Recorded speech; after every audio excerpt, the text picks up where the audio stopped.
Boa noite, nós somos alunos do curso de Direito da Unibrasil e nós estamos desenvolvendo um projeto de extensão alinhado à Agenda 2030 da ONU.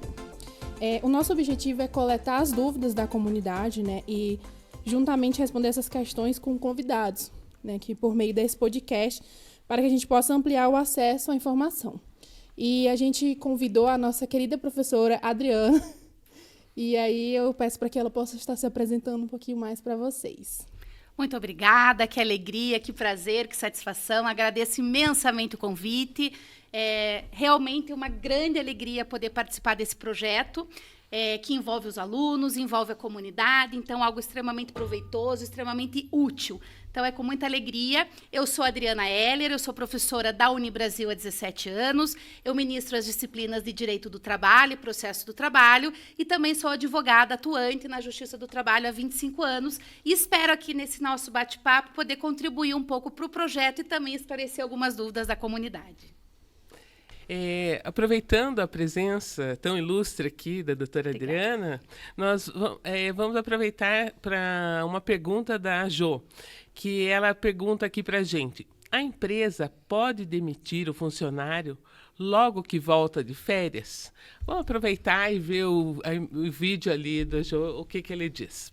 Meu nome é Jo e a minha dúvida é: a empresa pode demitir um funcionário logo após que ele volta de férias? Excelente pergunta, Jo, uma pergunta recorrente no dia a dia, da Justiça do Trabalho. Se o empregado pode ser dispensado logo após o retorno das férias? E a resposta é, como regra, sim. Não há na lei nenhum impeditivo para que o empregador exerça esse poder de direção, que é o poder de dispensar o empregado sem justa causa a hora que ele quiser. Então, como regra, o fato do empregado ter saído de férias não confere a ele nenhum tipo de estabilidade ou garantia de emprego. Então, a princípio, voltando das férias, ele já poderia ser dispensado sem justa causa ou também por justa causa, caso ele venha incorrer numa das condutas previstas em lei. Aqui eu faço só uma ressalva. Cuidado! Toda vez que falamos em direito do trabalho, além da lei, nós precisamos analisar também as chamadas normas coletivas, convenções coletivas de trabalho, acordos coletivos de trabalho. Esse impedimento de dispensar o empregado logo após o retorno de férias não está previsto em lei, mas pode estar previsto numa norma coletiva. É possível que eu tenha, para aquele caso concreto, alguma convenção coletiva de trabalho estabelecendo que o empregado, quando volta de férias, deve permanecer na empresa por 30 dias, 60 dias, 90 dias, por exemplo.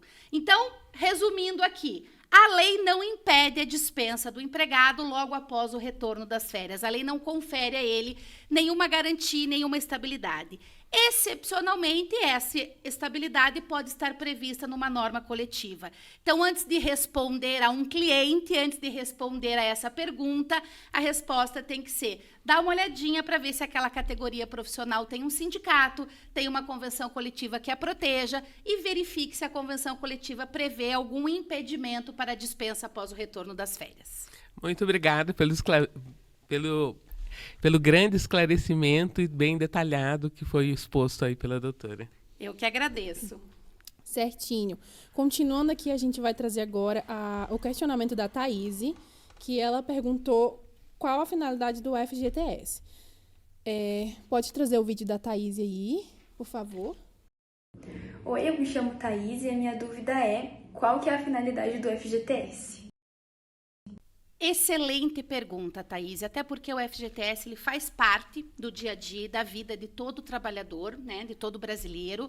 Ele é um assunto em que todo mundo já ouviu falar a respeito, já escutou algo como fundo de garantia por tempo de serviço, e grande parte da população não sabe o que o fundo de garantia é. O fundo de garantia ele é uma poupança obrigatória, uma poupança compulsória, criado através de uma lei própria que regulamenta o FGTS, e ele representa, na verdade, um depósito que mensalmente o empregador deve fazer numa conta vinculada ao nome daquele empregado junto à Caixa Econômica Federal. Como regra, 8% de tudo aquilo que o empregado recebe a título de natureza salarial, equivalente a 8%, o empregador, então, deve depositar numa conta vinculada ao nome daquele empregado junto à Caixa Econômica Federal. Quando eu falo compulsório, significa que o empregado não pode escolher. Eu quero que esse valor seja entregue todo mês na minha mão ao invés de ser depositado na conta. Não é uma escolha, é uma obrigação. E se trata, portanto, de uma verba que tem uma natureza protetiva. Porque além do empregado não poder escolher se vai receber aquilo todo mês ou não, a lei que disciplina o FGTS estabelece as hipóteses em que esse valor poderá ser sacado por aquele empregado. Ele não pode usar e dispor livremente desse valor do jeito que ele quer, a hora que ele quer. A lei traz um rol, taxativo, um rol em que ela prevê todas as possibilidades do empregado poder utilizar. Por isso que ele tem esse caráter protetivo. Por exemplo, eu posso usar o valor depositado a título do FGTS para aquisição da minha casa própria. Eu posso utilizar o valor depositado a título de FGTS para tratamento de doenças graves, tanto do trabalhador quanto daquele comprovadamente como seu dependente financeiro. Eu posso utilizar do FGTS quando eu me aposento. Então, por isso que ele tem esse caráter protetivo. Eu faço, uma poupança forçada, eu faço um depósito mensal para que aquele empregado possa utilizar deste valor naquele momento em que ele efetivamente vai precisar. Então, a lei obriga o empregador, e aqui uma informação muito importante, o FGTS não gera nenhum desconto no salário do empregado. Ele é uma verba paga integralmente pelo empregador. Então, mensalmente, desde que ele esteja registrado, com vínculo de emprego, anotado na carteira de trabalho, 8% de tudo aquilo que aquele empregado recebe de natureza salarial deve ser depositado na sua conta do FGTS. E o dinheiro fica lá, ele não perde, mas ele só terá acesso a esse dinheiro, acesso a esses depósitos, se ele se encaixar numa das hipóteses que vem previstas em lei. E além desse caráter protetivo, o FGTS também tem uma finalidade social, porque quem cuida desse dinheiro, quem faz a gestão desse recurso é a Caixa Econômica Federal. E ela também utiliza desses recursos para financiamento de obras públicas, escolas, hospitais, porque é um dinheiro que fica lá parado na Caixa Econômica, então ela utiliza desses recursos também para fomento de benefícios para a sociedade. Espero ter conseguido esclarecer a pergunta. Muitíssimo. Muito obrigada, professora. Obrigada também a Thaís por essa pergunta. Doutora, trouxe uma pergunta muito importante, que a gente não esqueceu dos estagiários, tá? Sim. Os estagiários também a gente. A Laura traz um questionamento referente aos estágios. Vamos lá. Oi, meu nome é Laura e eu tenho uma pergunta sobre o direito trabalhista. Por que os estagiários não têm direito a um vale-alimentação? Laura, excelente, a tua pergunta. Aliás, excelentes as perguntas feitas pela comunidade, Engrandecem muito esse projeto desenvolvido aqui pela faculdade. Então, o pessoal está de parabéns. Estagiário não é empregado. Então, essa já traz aqui a primeira grande diferença. O estagiário não se enquadra na qualidade, na condição e no conceito previsto em lei como empregado. O estagiário é um estagiário, O contrato de estágio é regido por lei própria. Então, o estagiário ele é um trabalhador, mas ele não é um empregado. Não há vínculo de emprego. E assim sendo, o estagiário não tem as mesmas previsões, os mesmos direitos e as mesmas proteções do que o empregado, até porque o contrato de estágio não é regido pela CLT, ele é regido por lei própria. Então, o estagiário, por força de lei, não tem os mesmos direitos, as mesmas prerrogativas, as mesmas condições, os mesmos benefícios do que um empregado. Porque o estágio, ele em que pese saibamos que na prática não funciona bem assim, mas o estágio na verdade, mais do que uma fonte de renda, ele é uma fonte de aprendizado. Então, eu teria que utilizar aquele estágio para aprimorar meu estudo, para aprimorar o meu conhecimento e não utilizar do estágio como uma fonte de renda. Como eu disse, na prática, muita gente necessita e precisa, inclusive, disso. E aqui só mais um detalhezinho importante para a Laura, que fez essa pergunta. Laura, nem os empregados, por lei, têm direito ao vale-alimentação. O vale alimentação não é um benefício que vem previsto na CLT. Novamente, aqui nós trazemos a questão do sindicato, das normas coletivas. Por lei, o empregado, aquele que tem carteira assinada, ele só tem direito ao vale transporte. Outros benefícios, como vale refeição, vale alimentação, plano de saúde, plano odontológico, só são obrigatórios o fornecimento se essa obrigação estiver prevista em norma coletiva. Por lei, o empregado também não tem direito ao vale alimentação. Para concluir aqui, eu quero só fazer um último esclarecimento. A lei que regulamenta a relação de estágio, ela traz uma informação bastante importante. Ela diz assim: se aquele que é o concedente do estágio resolve estender para os estagiários os mesmos benefícios que ele já concede aos seus empregados, isso não faz com que deixe de ter a característica de estágio e automaticamente se torne vínculo de emprego. Então, a lei do estágio traz esse estímulo. Não é obrigatório, mas se você quiser estender para os teus estagiários os mesmos benefícios que você dá aos teus empregados, não tenha medo. O fato de estender automaticamente não vai tornar nulo, não vai desvirtuar aquele contrato de estágio e tornar um vínculo de emprego.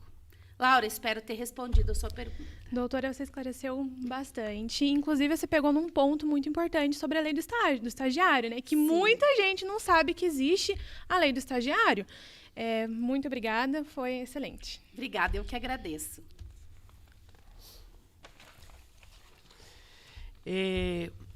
Quanto tempo configura abandono de emprego se o funcionário não for trabalhar? Vamos lá, a pergunta da Ângela, então. Oi, meu nome é Ângela e eu tenho uma pergunta. Quanto tempo configura abandono de trabalho se um funcionário não aparecer? Obrigada. Excelente pergunta, até porque também é uma dúvida recorrente, o famoso abandono de emprego. O abandono de emprego, de acordo com o artigo 482 da CLT, é uma das hipóteses em que o empregador pode dispensar o empregado por justa causa. Só que a CLT só fala em abandono de emprego. Ela não traz o critério, ela não diz quanto tempo, ela não traz um número, ela não diz quanto efetivamente de faltas injustificadas que aquele empregado precisa ter para poder ser dispensado por justa causa. Então, criou-se, né, uma construção da doutrina, das decisões dos tribunais, da chamada jurisprudência, né? Nós temos uma súmula do TST, que é a súmula 32, que trata a respeito do abandono de emprego, e em que pese essa súmula trate especificamente daquele empregado que se afastou para receber benefício do INSS, o benefício acaba e esse empregado não volta a trabalhar, a aplicação dessa súmula acaba se dando de forma bastante extensiva, e esta súmula que traz o critério temporal 30 dias. Então, 30 dias de faltas injustificadas concede ao empregador o direito, portanto, de rescindir aquele contrato por justa causa com base no abandono de emprego. Só que aqui uma informação muito importante. Não basta simplesmente esperar que esse empregado falte injustificadamente por 30 dias. O empregador tem o dever de convocar este empregado, de chamar este empregado.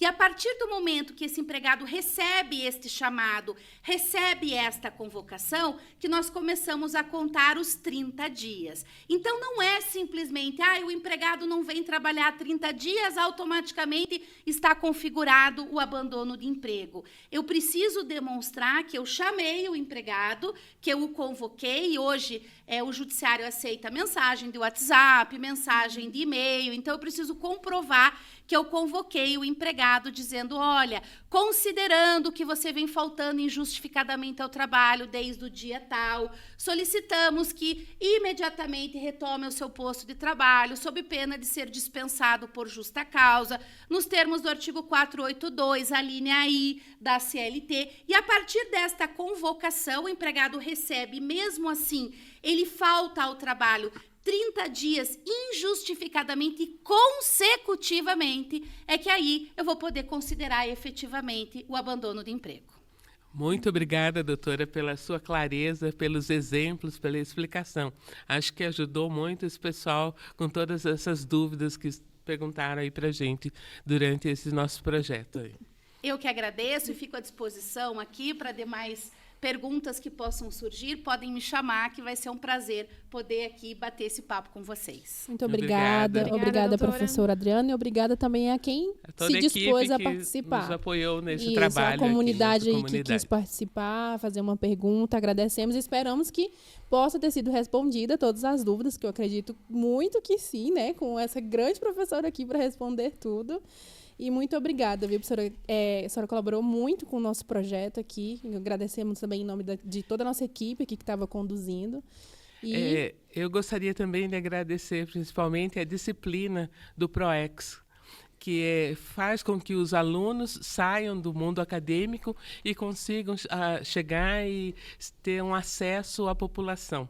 Mostrar anseios, né? E ser útil dúvidas, e conseguir trazer fazer a função social do estudante ali no mercado. Isso é maravilhoso, porque uma coisa é você aprender o conteúdo em sala de aula, outra coisa é você escutar, né, das pessoas que estão ao teu redor, na tua comunidade, no teu dia a dia. Aquilo que você aprendeu em sala de aula pode ser a dúvida daquela pessoa. Então, é muito interessante quando você consegue conjugar, né, a dúvida com o teu ensinamento e fazer parte desse projeto maravilhoso da Unibrasil. Obrigada. É uma experiência única, né? Vim fazer um podcast, sim, é sensacional. Muito bom. Parabéns. Contar. Estão todos de parabéns. Vocês, a professora, a equipe, o pessoal da filmagem, estão todos de parabéns por esse projeto e por essa iniciativa. Muito obrigada. Boa noite.